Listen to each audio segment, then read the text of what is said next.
Georjann, thanks for being on the show today. So you were elected chief of Fort William First Nation in 2013, and you were a councillor before that. Did your experience on council impact your decision to apply for a seat on the city's police board? Yeah, I think that my experience, politically with the community of Fort William as a councillor and as the chief, I think has contributed to a lot of the decisions, making processes that I've utilized over the last few years. It's definitely given me a lot of on the ground in the trenches experiences that I would definitely not have had prior to. But I definitely, in making this decision to apply for the Police Services Board, I mean, there's a lot of variables and factors that go into that, but more importantly, it's being able to sit around a table and hopefully come up with some proactive ways to move things forward. And I think that combined with my experience previously, in the public field has lent to this decision.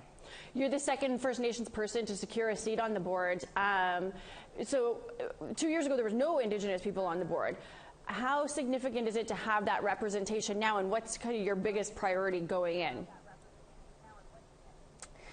I think it's great. I think it's moving closer to representing the community demographic that we live in here in Thunder Bay. I mean, we know that there is a significantly large and increasing Indigenous and First Nation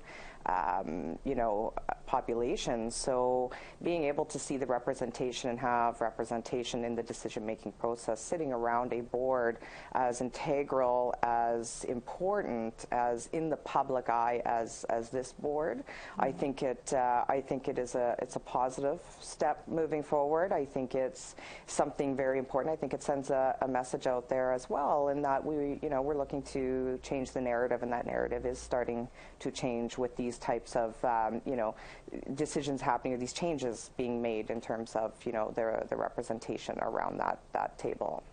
So you don't have any actual voting power right now. Board members have to take cultural awareness and governance training before getting that voting power back.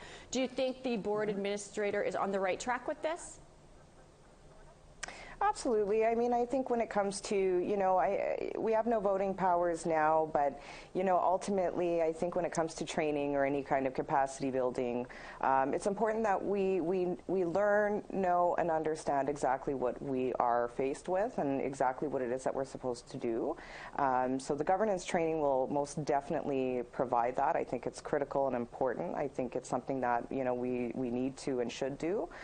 Similarly, with the cultural sensitivity training, I fully support this type of training. I think it's something that we can never have enough of when it comes to training, and definitely, again, going back to the demographics here in Thunder Bay and region, I think it's important that we have at least a preliminary understanding and start doing that, and then make it start making it more often, start doing things like this more often, implementing these types of training, so it doesn't just stop at the beginning, right, and that it continues through, and that we find ways to reinforce that type of training, not only and employ it through our decision making, but also throughout the whole systemic process.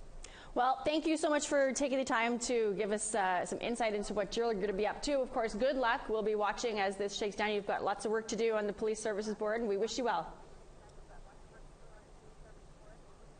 Absolutely. Well, thank you very, very much for having me, and I'm going to take all the luck that you give me, and I'm going to put it in my pocket.